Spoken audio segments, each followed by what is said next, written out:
Welcome to Professor Burkett's lesson on reforming run-on sentences, presented by Grammar Outlaws, a play in 3 acts featuring comma splices, fused sentences, and serial clauses. This is part of the art of grammar and of punctuation. Cast of characters. Run-on sentences come in 2 types with some common subtypes, so this lesson provides practical advice for how to identify, rehabilitate, and avoid various types of run-ons that attend compound sentences, including comma splices, which are missing conjunctions, fused sentences, which are missing some punctuation, and serial clauses, where there's not enough or not strong enough punctuation. Act 1. Comma splice. The grammar outlaw in a compound sentence. Comma splices join 2 complete sentences with merely a comma. More punctuation is needed. Oops, I committed a grammar crime. Let's rehabilitate this compound sentence. Comma splices join 2 complete sentences with merely a comma, but more punctuation is needed between the 2 main clauses. And the more punctuation here is adding a coordinating conjunction.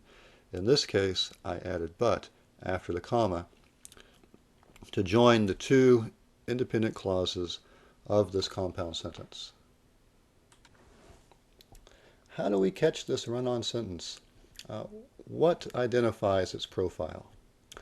Well, we recognize this outlaw by noticing 2 main clauses spliced or jammed together with merely a comma, without the necessary coordinating conjunction between clauses in compound sentences. Well, the grammar outlaw, and you'll recognize the profile. You have 2 main clauses that are separated by merely a comma. We need more or stronger punctuation.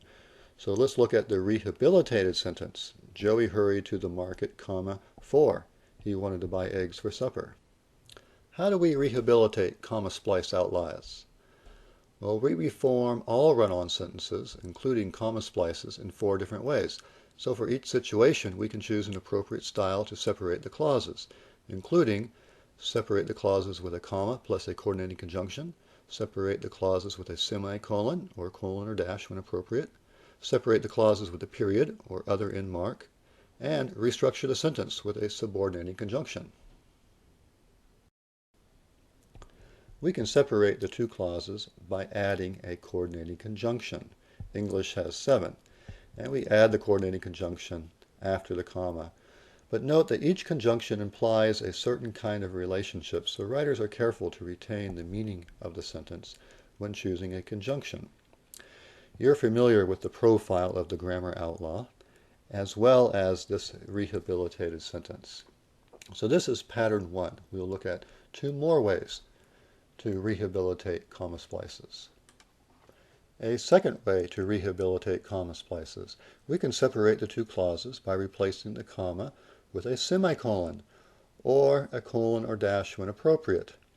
So you're familiar with the profile of the grammar outlaw. Let's rehabilitate this. Examples. Joey hurried to the market, semicolon, he wanted to buy eggs for supper. And so we have separated the 2 main clauses with a semicolon.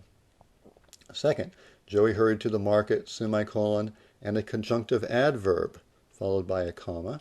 In this case, the word furthermore, but I could have used moreover. And then the main clause, the second main clause. Third example, Joey hurried to the market, and I can add a colon, and the colon announces here it is, or here's the result. And I have the second main clause after the colon. Or again, fourth, Joey hurried to the market, and I include a dash. And a dash is something of an informal piece of punctuation, but it is sometimes capable of separating clauses when those clauses are fairly short, as in this example.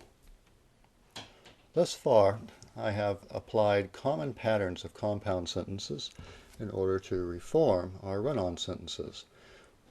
This diagram visually illustrates 3 common formats for compound sentences, or you might call these compound patterns. The first format, we have an independent clause followed by a comma, a coordinating conjunction, and the second independent clause in our compound sentence.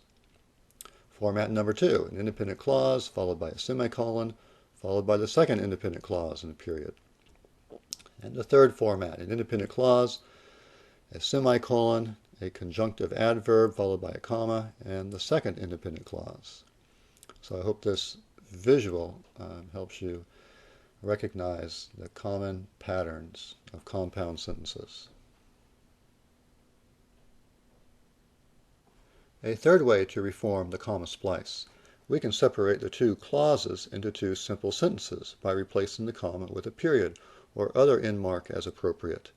Our grammar outlaw is a compound sentence that is incorrectly formed or connected, separating the two independent clauses with merely a comma. In the rehabilitation, we separate the two clauses with periods, thus creating two simple sentences. Joey hurried to the market. First simple sentence, he wanted to buy eggs for supper. Second simple sentence is a simple correction.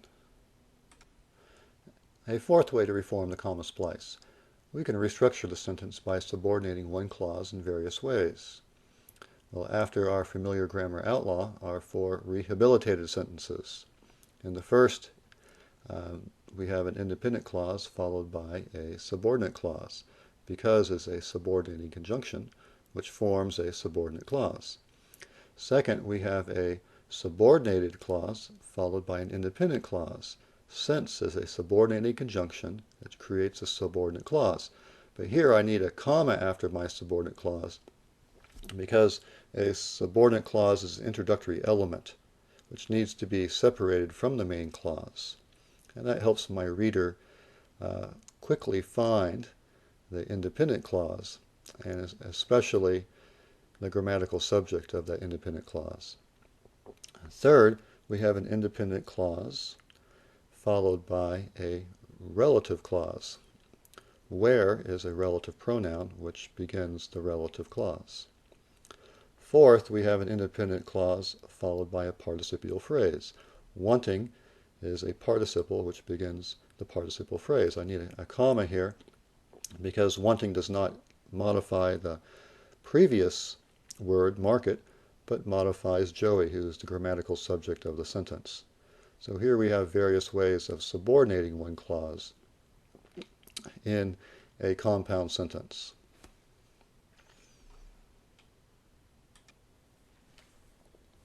Act 2, fused sentence. The grammar outlaw regarding the compound sentence. The fused sentence is the classic run-on. Two or more complete sentences are joined with no punctuation and sometimes with no conjunction between main clauses, but this mistake is simply confusing for readers. Darn it, I've just committed a grammar crime. Let's rehabilitate this sentence. The fused sentence consists of two or more complete sentences joined with no punctuation and sometimes with no conjunction between main clauses. But this mistake is simply confusing for readers. Here I have rehabilitated the sentence by adding a comma. It's that simple. And retaining the coordinating conjunction but to connect the two independent clauses. The first one is quite long, the second one is short, but the comma and the coordinating conjunction are necessary to make this a perfectly formed compound sentence. How do we catch this run-on sentence? What is its profile? Well, we recognize this outlaw by noticing two or more sentences that are fused together with no punctuation and sometimes with no coordinating conjunction in compound sentences. The grammar outlaw. Facebook went public in May 2012. The initial public offering of stock turned its employees into millionaires overnight.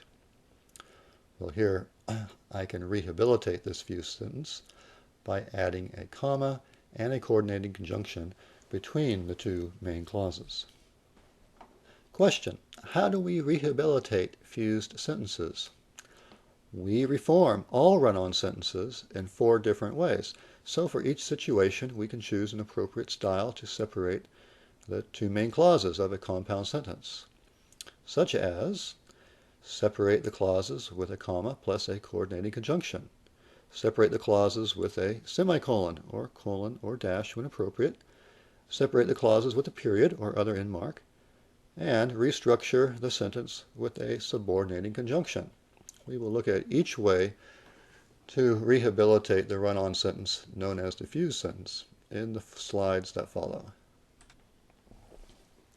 The first way to reform a fuse sentence, we can separate the two clauses with a coordinating conjunction and a comma. So you're familiar with the profile of our grammar outlaw, so let's rehabilitate it. Facebook went public in May 2012, comma, coordinating conjunction. The initial public offering of stock turned its employees into millionaires. So here the comma ends the first independent clause, and the second independent clause is started with a coordinating conjunction and that's the basic way to write a standard compound sentence. A second way to reform the fuse sentence. We can separate the two main clauses with a semicolon, or colon or dash when appropriate, and an optional conjunctive adverb. Since you're familiar with the profile of our grammar outlaw, we will jump to the rehabilitated sentences. First, Facebook went public in May 2012, semicolon. The initial public offering of stock turned its employees into millionaires. Well, the semicolon functions as a soft period here. And as a soft period, it shows that there is a relationship between the two independent clauses in the compound sentence. And it's also a strong piece of punctuation that's able to separate two main clauses in a way a simple comma would not. In the second example, we have a similar structure, except I include a conjunctive adverb, in this case as a result, followed by a comma. And this shows the specific relationship between the two main clauses. And it's a very common structure that you should become familiar with and practice yourself.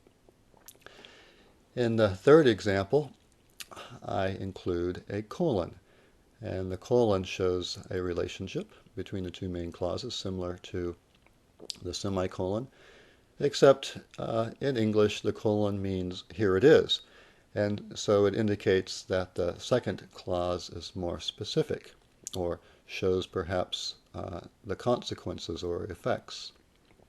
In the fourth example, we have a dash separating the two main clauses of a compound sentence. And a dash is an informal piece of punctuation, but it works here because the sentences are fairly short, or I should say the two independent clauses are fairly short. Let's review the patterns of compound sentences that we have used thus far. A compound sentence is two independent clauses joined together, and we can join them together with a comma and a coordinating conjunction. That's format 1. Or we can join them together with a semicolon. That's format 2. Or we can join them together with a semicolon followed by a conjunctive adverb, words like consequently, however, more, over, therefore, etc., followed by a comma. It's followed by a comma because we need to set off the introductory element from the second independent clause. So these are common patterns of compound sentences. A third way to reform the fuse sentence.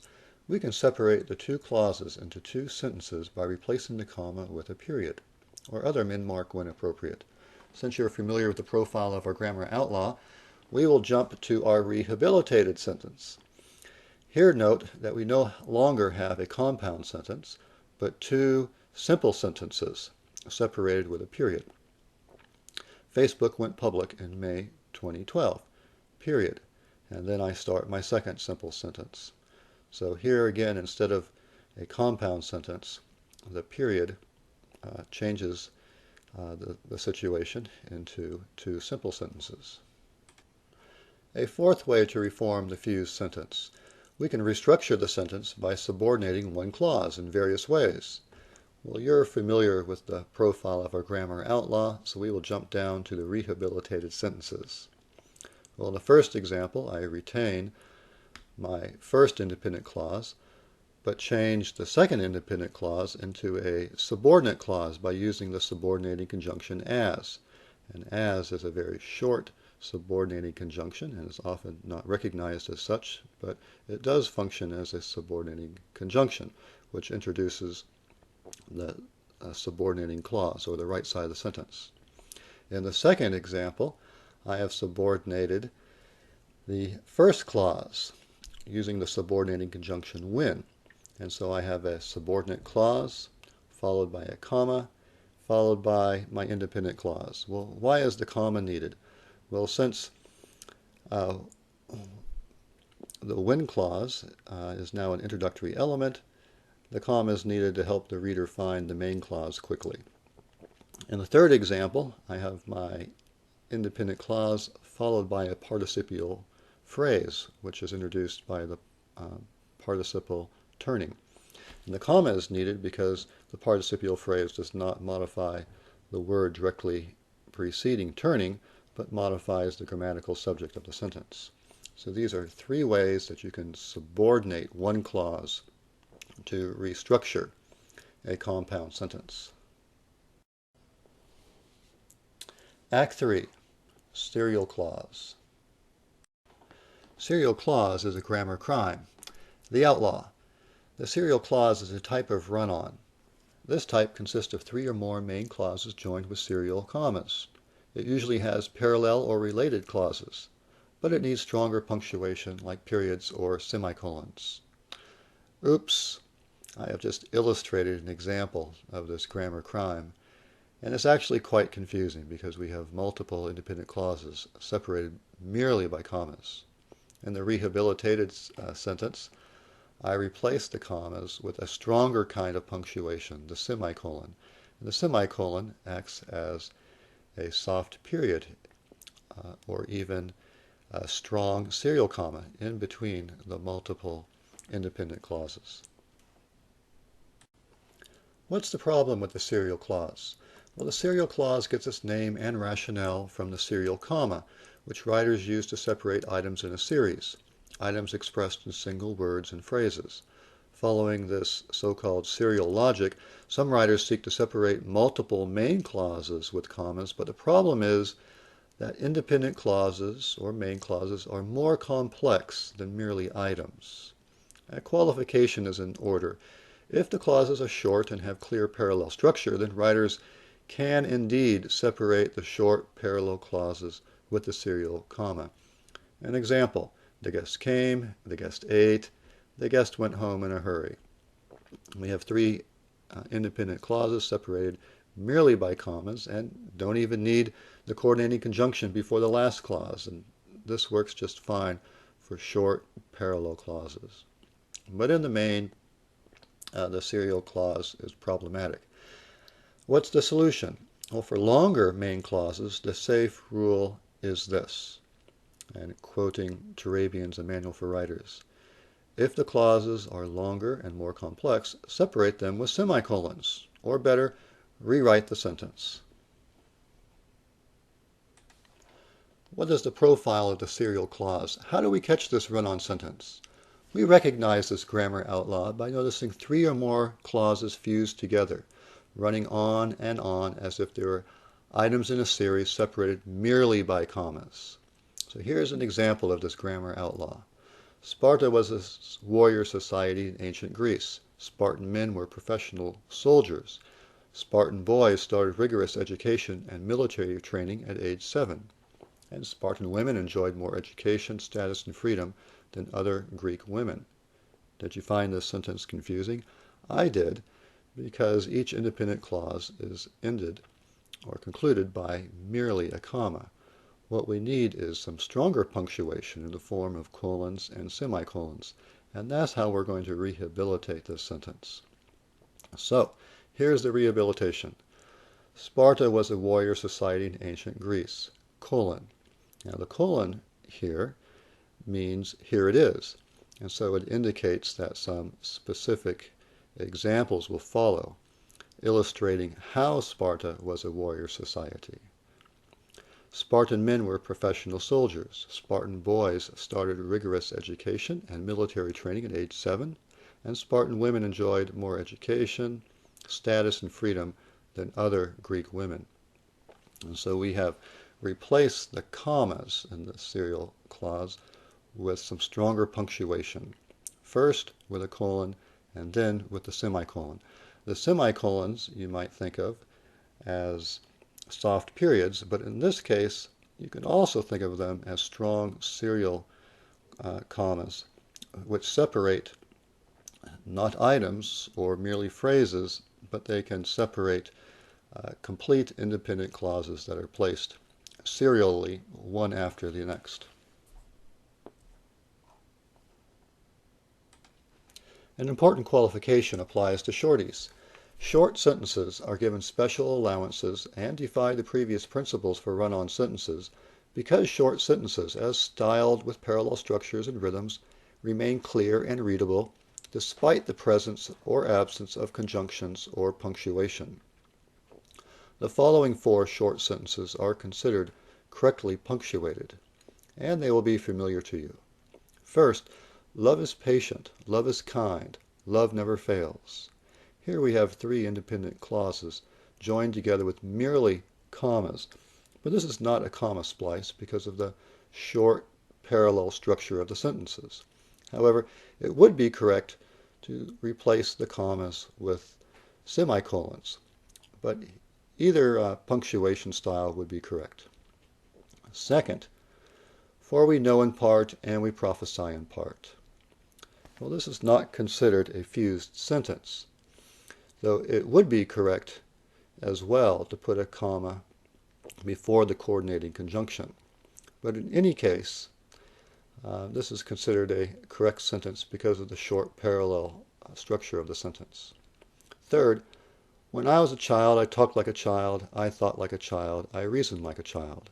Well, we have 3 independent clauses following a subordinate clause.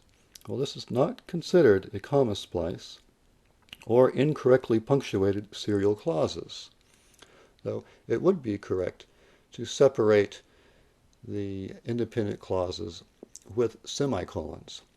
But either style of punctuation works here because of the short parallel structure of the sentences.